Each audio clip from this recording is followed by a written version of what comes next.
아까도 잠시 언급을 하셨다시피 1월 효과에 대한 이야기를 좀 하셨습니다. 우리가 지속적으로 기대감을 가져도 될까요? 어제 시장이 좀 워낙에 잘 갔잖아요. 네, 우리가 1월 효과, 세련되게 말씀드리면 제뉴얼 이펙트라고 말씀을 좀 드리는데요.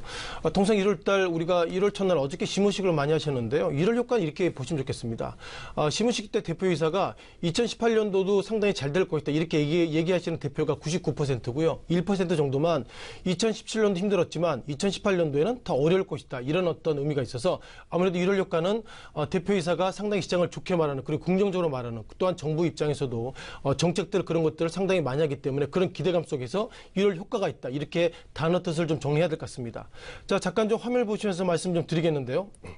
자, 눈에 띄는 것들은 어저께 주가 상승했습니다만 눈에 띄는 것들은 어저께, 즉 1월 효과 첫날이죠.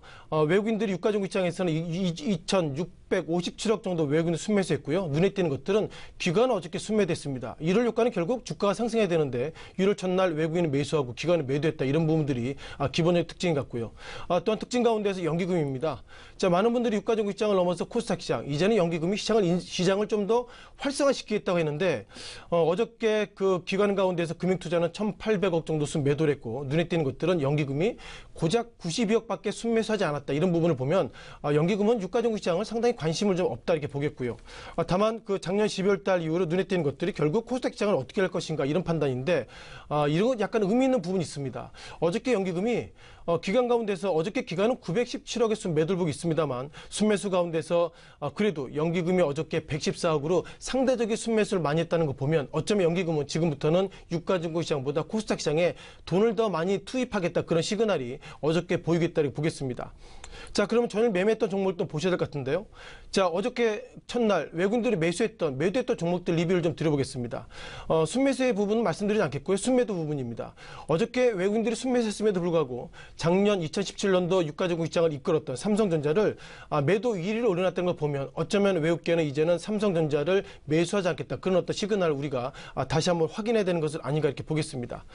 따라서 1월 효과가 딱히 손에 잡히는 것은 없지만 어쨌든 기대감 속에서 1월 효과가 이렇게 있다고 좀 말씀드려보겠고요. 자, 무엇보다도 우리가 이렇게 전체적으로 이런 의미를 보시면서 말씀드리겠습니다. 종합주가지수의 흐름을 말씀드려보겠는데요.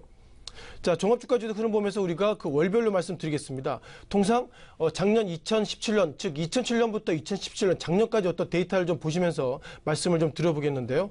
자, 눈에 띄는 것들은 몇 가지 유의성 있는 부분들이 있는 것 같습니다.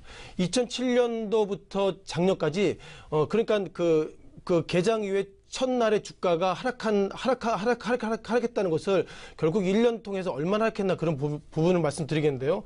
2017년부터 2007년부터 2017년까지 즉 11개월 동안 첫날 주가가 하락했던 적이 4번 있었는데 그럼에도 불구하고 전체적인 틀거리는 약세가 좀 기록되고 있다 보겠습니다. 자, 눈에 띄는 것들 이런 부분을 좀 말씀드려보겠는데요. 그렇다면 1월 효과 즉 1월 달에 결국 상승한 그 해가 과연 온기로 상승했나 그런 부분들을 좀 말씀드려보겠는데요. 자, 눈에 띄는 것들이 2009년부터 보셔야 될 것 같습니다. 자, 2009년 보시면 2009년 1월 달에 주가가 좀 상승의 모습을 보이겠었고요. 눈에 띄는 것들은 2009년 같은 경우에는 1월 달에 상승했으면 2월 달에는 좀 하락했지만 전체적으로 1월 달에 상승한 날은 1분기가 상승한 날이 더 많았다 이렇게 말씀드려보겠고요. 또한 2012년입니다. 2012년도 1월 달, 2월 달 상승하고 하락했기 때문에 최소한 1월 달에 상승했으면 2월 달까지는 상승할 수 있는 여력이 있다 이런 어떤 차트로서 좀 해석을 좀 긍정적으로 좀 하고 있습니다. 또한 지난 2015년이죠. 2015년은 1월 달, 2월 달 그리고 3월 달 때로 4월 달까지 상승했기 때문에 앞서서 말씀드린 11년 중에서 1월 달에 상승했다면 2월 달, 때로 3월 달까지도 상승한 적이 많았다고 보겠습니다. 다만 눈에 띄는 것들은 작년입니다. 작년 같은 경우에 실은 상당히 의의성이 있죠. 무엇보다 문재인 대통령 취임 그리고 작년에 트럼프 대통령 취임 이후에 미국 증시가 상승했기 때문에 한국 증시가 동반 상승해서 과연 작년의 상승은 얼마나 우리가 유의성이 있나 좀 바라볼 수 있겠지만 중요한 것은 작년 같은 경우에는 기본적으로 미국발 그리고 한국발 훈풍 속에서 작년에 상승했기 때문에 제가 볼 때는 작년은 증권사의 기본적인 데이터 가운데서 유의성이 없다 이렇게 좀 말씀드려보겠습니다. 또한 기본적으로 우리가 평가해야 될 것이 작년에 상승했던 기본 팩트 가운데서 어쩌면 한국은행이 작년에 GDP 관련돼서 좀 평가를 해야 될 것 같습니다. 작년 초에는 GDP 관련돼서 한국 정부가 했던 얘기가 뭐냐면 2017년 한국의 그 GDP가 2.5가 될 것입니다. 이런 평가를 가지고 있는데요.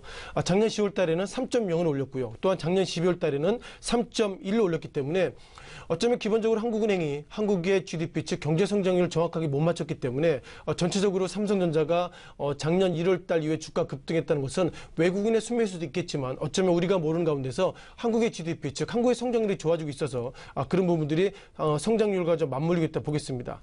따라서 많은 참여자들이 작년에 그 삼성전자 상승률을 좀 평가하기 어려운데요. 중요한 것은 한국은행도 평가 못하는 그런 부분들, 즉 GDP 성장률이 예상보다 작년 끝나고 보니까 3% 넘어섰다는 걸 보면 전체적으로 외국계가 작년 한 해 동안 삼성전자 매수했다는 것은 삼성전자 자체도 좋겠지만 그만큼 한국 경제의 어떤 전망을 외국계가 상당히 좋다. 그런 선반영 속에서 상승했다고 말씀드려보겠고요.